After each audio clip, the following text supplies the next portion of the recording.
نحمده ونصلي ونسلم علی رسول الکریم، اما بعد۔ جناب نبی کریم صلی اللہ علیہ وآلہ وسلم کی مبارک زندگی کو بیان کیا جا رہا ہے۔ نبوت کے 10 سال پورے ہوئے اور مسلسل تکالیف، مسلسل پریشانی، یہاں تک کہ 10ویں سال آپ کے چچا شفیق چچا اور آپ کی زوجہ محترمہ 2 بڑے سہارے تھے۔ جب جب کبھی تکلیف پہنچتی تھی تو وہ آ جاتے تھے اور حضور کو سہارا دیتے تھے، حضور کو بھی تسلی ہو جاتی تھی، وہ بھی اٹھا لیے گئے۔ پھر طائف میں گئے کہ مکے والے بھی برداشت نہیں کریں گے، تو چلو ہو سکتا ہے طائف کو اللہ تعالیٰ مرکز بنا دے، طائف والے لوگ مان لیں۔ لیکن طائف والوں نے تو مکے والوں سے بھی بدتر سلوک کیا اور پتھر لگائے۔ ایسے واقعات آ جاتے تھے حضور کی مبارک زندگی میں کہ جو ساتھ والے ہوتے تھے وہ بھی کہتے تھے کہ اب کیا ہوگا۔ تو طائف سے واپس آئے مکہ تو حضرت زید بن حارث کہنے لگا تھا کہ یا رسول اللہ آپ کیسے جائیں گے، مکے والوں نے تو پہلے ہی ہم سے دشمنی لی ہوئی ہے، اور طائف کا بھی حال ان کو پتہ چل گیا تو اور زیادہ کمزور ہو گئے۔ تو حضور نے فرمایا کہ اللہ تعالیٰ اپنے نبی کو تنہا نہیں چھوڑیں گے۔ تو مطعم بن عدی تھا، اس کی پناہ میں پھر آپ داخل ہوئے تھے۔ تو بہرحال فَإِنَّ مَعَ الْعُسْرِ يُسْرًا إِنَّ مَعَ الْعُسْرِ يُسْرًا، اللہ تعالیٰ نے فرمایا کہ سکھ اور دکھ ایک ساتھ ہیں۔ اور حضور علیہ السلام پر جو مسلسل کلام پاک کا نزول تھا، جبریل امین کی آمد تھی، تو آپ کو تسلی ہو جاتی تھی، اعتماد تھا اور اللہ تعالیٰ سے تعلق تھا، اللہ تعالیٰ کی مدد تھی، تو پھر حوصلے کے ساتھ آپ کام کرتے رہتے تھے۔ بہرحال یہ جب تکالیف بہت اپنے عروج پر پہنچ گئی تو ابھی اللہ تعالیٰ نے نقشہ تبدیل کرنا شروع کر دیا، معراج کرایا۔ لیکن معراج سے پہلے بھی ایک واقعہ آتا ہے، نبوت کے 11 سال میں 6 انصار مسلمان ہوئے۔ اس کی تفصیل یہ ہے کہ آپ علیہ السلام کی عادت مبارکہ تھی کہ جب بھی کوئی باہر سے لوگ آتے، خاص طور پر حج کے موسم میں، تو آپ ان کے لیے خصوصی اہتمام کرتے کہ آپ کو اللہ تعالیٰ نے پورے عالم انسانیت کا رسول بنایا، قیامت تک آخری آنے والا انسان بھی نبی کریم صلی اللہ علیہ وآلہ وسلم کا ایک طرح سے امت میں داخل ہے، کہ نبی علیہ السلام کا وہ میدان ہے کام کرنے کا کہ آپ نے دعوت دی، اور آپ کے بعد آپ کے خلفاء نے، صحابہ نے، علماء نے وہ کام جاری رکھا ہے۔ تو آپ جب باہر سے لوگ آتے تھے تو آپ ان کو بھی متوجہ کرتے تھے اس امید کے ساتھ کہ یہ قبول کر لیں اسلام کا پیغام، اور وہاں پہنچ کر اپنے اپنے علاقوں میں یہ کام کریں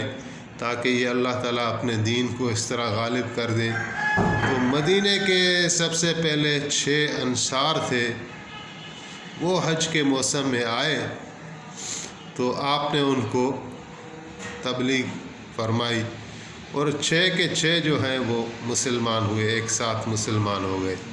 تو ان کے نام یہ ہیں سیرت مصطفیٰ میں جس طرح لکھا ہوا کہ اسعد بن زراح، عوف ابن حارث، قطبہ بن عامر بن حدید، عقبہ بن عامر، جابر بن عبداللہ بن رباب، رافع بن مالک رضوان اللہ تعالیٰ علیہم اجمعین۔ کہ ان کو جب آپ نے دعوت دی تو وہ حضور کی دعوت سن کر خوش ہوئے اور ایمان لے کر آئے، اور فرمایا کہ آپ کی تعریف مدینہ منورہ کے یہودی کرتے تھے کہ ابھی وہ وقت آ گیا ہے کہ نبی آخر زمان کا ظہور ہونے والا ہے۔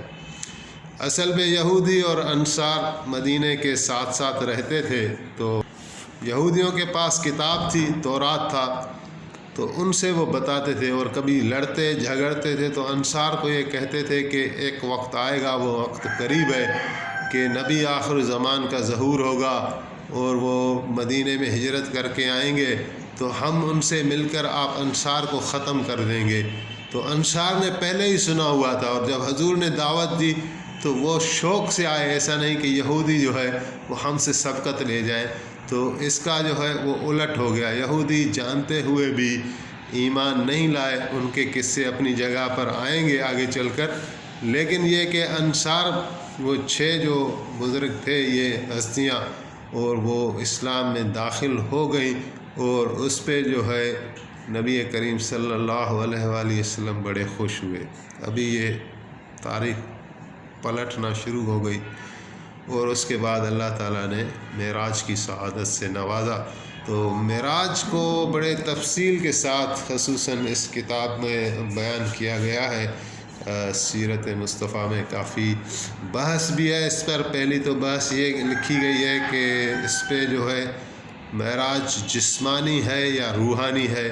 کیونکہ اس پہ بھی صحابہ کرام کا اختلاف ہے اپنی جگہ، لیکن مصنف نے اس بات پر حمایت کی ہے، اور بڑے بڑے صحابہ جو ہیں ان کا بھی رائے دیا ہے کہ معراج جو ہے وہ روحانی نہیں ہے، جسمانی ہے، کیونکہ جیسا کہ لفظ قرآن پاک سے بھی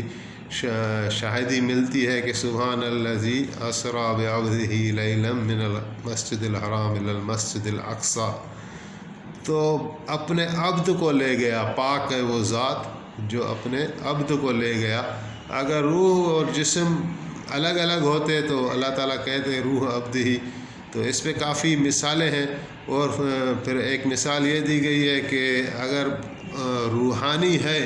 تو روحانی کا مطلب ہے خواب ہے، جسم آپ کا ادھر ہی رہا اور آپ کے روح کو سیر کرائی گئی۔ تو مصنف نے لکھا کہ یہ تو کوئی بڑی بات نہیں ہوئی، اور امام ابو حنیفہ کا قول کوڈ کیا ہے کہ وہ فرما رہے ہیں کہ میں نے اپنے زندگی میں اللہ پاک کا 99 دفعہ خواب میں دیدار کیا ہے، زیارت کی ہے۔ تو فرما رہے ہیں کہ نہ اس کے امام صاحب کی کسی نے تصدیق کی ہے اور نہ تکذیب کی ہے، وہ خواب کا کہہ رہے ہیں، اور خواب کوئی دیکھ بھی سکتا ہے، تو اس پر بعد میں آنے والوں نے کوئی خاص تبصرہ نہیں کیا کہ اس نے خود ہی کہا ہے کہ خواب ہے۔ تو اگر روحانی ہوتا تو اس میں تو کمال نہیں ہے، اور جب کہ روح اور جسم کے ساتھ سفر کرایا، سیر کرایا، تو اسی میں کمال ہے، اور اسی کی طرف قرآن پاک کی نشانیاں قرآن پاک میں بھی یعنی اشارتاً بیان کیا گیا ہے۔ تو اسی طرح یہ کتاب بھی میں نے کھولی ہوئی ہے، اس میں کافی بحث لمبی ہے۔ تو اور دوسری بات اس میں لکھا گیا کہ یعنی اس کے معراج کرایا کیوں گیا، اس میں کیا حکمتیں تھیں، تو مختلف حکمتیں بھی لکھی گئی ہیں۔ سب سے پہلی حکمت یہ کہ آدم علیہ السلام کی جب اللہ تعالیٰ نے ارادہ فرمایا تخلیق کرنے کا، تو ملائکوں نے ایک جملہ کہا تھا جس کو قرآن پاک نے محفوظ کیا ہے، وہ اتجعل فیہا من یفسد فیہا ویسفک الدماء، سورۃ بقرہ کی 31 نمبر آیت ہے کہ زمین میں آپ اللہ تعالیٰ کو فرشتے کریں کہ اللہ تعالیٰ کو کہ کیا زمین میں آپ اس کو پیدا کریں گے، یعنی آدم کو اور انسان کو، جو کہ زمین میں فساد کرے گا اور خون بہائے گا۔ تو اللہ تعالیٰ نے جواب دیا کہ انی اعلم ما لا تعلمون، جو میں جانتا ہوں وہ تم نہیں جانتے۔ تو نبی علیہ السلام نے فرمایا کہ کنت نبیا و آدم بین الماء و طین، کہ میں اس وقت بھی نبوت پر فائز تھا، نبوت کے عہدے پر، جب کہ آدم علیہ السلام ابھی مٹی اور پانی کے درمیان ہے۔ اور اس طرح آیت ہے وما ارسلناک الا رحمۃ للعالمین، سورۃ انبیاء میں، کہ ہم نے آپ کو لیے یعنی آپ کو عالمین کے لیے رحمت بنایا ہے۔ اور ایک حدیث قدسی میں آپ کی شان اس طرح آئی ہے، لولاک لما خلقت الافلاق، کہ اگر میرے حبیب میں نے آپ کو پیدا نہ کیا ہوتا تو آسمانوں کو بھی پیدا نہیں کیا ہوتا، یعنی پوری کائنات کو نہ پیدا کرتا۔ اگر آپ کو پیدا نہ کرتا تو آپ جو ہیں وجہ کائنات بنے۔ اور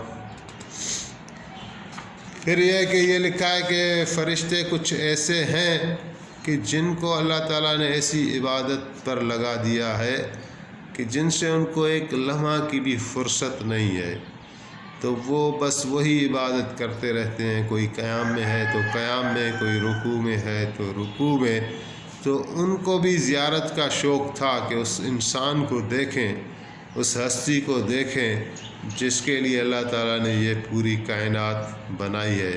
تو ان فرشتوں کو جواب دینے کے لیے اللہ تعالیٰ نے نبی کریم صلی اللہ علیہ وآلہ وسلم کو بھی معراج کی سعادت دی، اور فرشتوں کو بھی دکھایا کہ یہ دیکھو آدم کے بیٹے کا شان، آدم اور یعنی حضرت محمد صلی اللہ علیہ وآلہ وسلم کی معراج کو دیکھو۔ تو دوسرا جو ہے اس میں یہ حکمت لکھی گئی ہے کہ اللہ تعالیٰ نے مختلف انبیاء کو مختلف معجزات سے نوازا۔ تو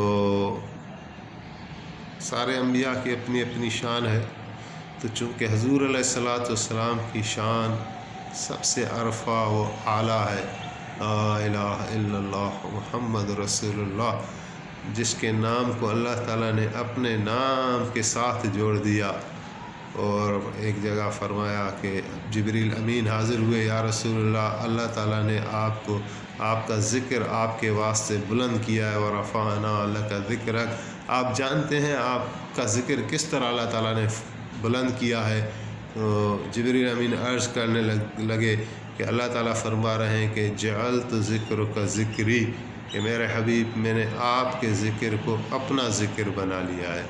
تو جہاں اذان میں دیکھیں اشہد لا الہ الا اللہ ہے تو اس کے ساتھ اشہد ان محمد رسول اللہ ہے، اور جہاں کلمے میں لا الہ الا اللہ ہے وہاں محمد رسول اللہ ہے۔ تو اسی طرح نماز سب سے اونچا رکن کلمے کے بعد، اور خالص بندگی اللہ سبحانہ و تعالیٰ کی، وہ جہاں سے شروع ہوتی ہے الحمدللہ رب العالمین، تو ختم اس طرح ہوتی ہے اللہم صلی علی محمد وعلی آل محمد صلی اللہ علیہ وآلہ وسلم۔ تو اللہ تعالیٰ نے اپنے حبیب کو بطور معجزہ، جس طرح دوسرے انبیاء کو الگ الگ معجزے دیے، تو نبی کریم صلی اللہ علیہ وآلہ وسلم کو بطور معجزہ یہ عطا فرمایا، معراج کی سعادت عطا فرمائی۔ اور تیسرا یہ لکھا ہے کہ وحی جو ہے وہ مختلف صورتوں میں آتی تھی، کبھی جبریل امین لے آئے اور کبھی گھنٹی کی صورت میں لکھا ہے کہ وہ آتی تھی۔ تو اللہ تعالیٰ نے چاہا کہ وحی کو بھی یعنی آپ کے روبرو بھی کچھ حصہ آپ علیہ الصلاۃ والسلام کو دیا جائے۔ اور اسی ضمن میں یہ لکھا ہے کہ محققین نے لکھا ہے کہ سورۃ بقرہ کی جو آخری آیات ہیں، جن کو خواتم بقرہ کہا جاتا ہے، آیت نمبر 285 اور 286، آمن رسول سے لے کر آمن رسول بما انزل الیہ آخر تک جو ہے وہ یہ سورۃ بقرہ کی آخری آیت جو بنتی ہیں، یہ اللہ تعالیٰ نے بغیر توسط جبرائیل معراج والی شب نبی کریم صلی اللہ علیہ وآلہ وسلم کو روبرو عطا فرمائی۔ ان آیات کا بڑا شان ہے اور بڑا ان کا مان ہے، اور ہر مسلمان کو چاہیے کہ وہ یاد رکھیں اس کو۔ آمن رسول بما انزل الیہ من ربہ والمؤمنون کل آمن باللہ وملائکتہ وکتبہ ورسلہ لا نفرق بین احد من رسلہ وقالوا سمعنا واطعنا غفرانک ربنا والیک المصیر۔ لا يكلف الله نفسا إلا وسعها لها ما كسبت وعليها ما اكتسبت ربنا لا تؤاخذنا إن نسينا وأخطأنا ربنا ولا تحمل علينا إصرا كما حملته على الذين من قبلنا ربنا ولا تحملنا ما لا طاقة لنا به واعف عنا واغفر لنا وارحمنا أنت مولانا فانصرنا على القوم الكافرین۔ تو نبی علیہ السلام نے فرمایا کہ یہ قرآن بھی ہے اور یہ دعا بھی ہے اور یہ عرش کے خزانوں میں سے ایک خزانہ ہے جو میرے علاوہ کسی کو نہیں دیا گیا۔ تو انشاءاللہ اس کو جاری کرتے ہیں۔ فی الحال اس کا ٹائم پورا ہو گیا، 15 منٹ کا میں ذہن ہوتا ہے کہ وہ اپلوڈ کرنے میں بھی آسانی رہے، تو انشاءاللہ یہ جاری ہے بیان۔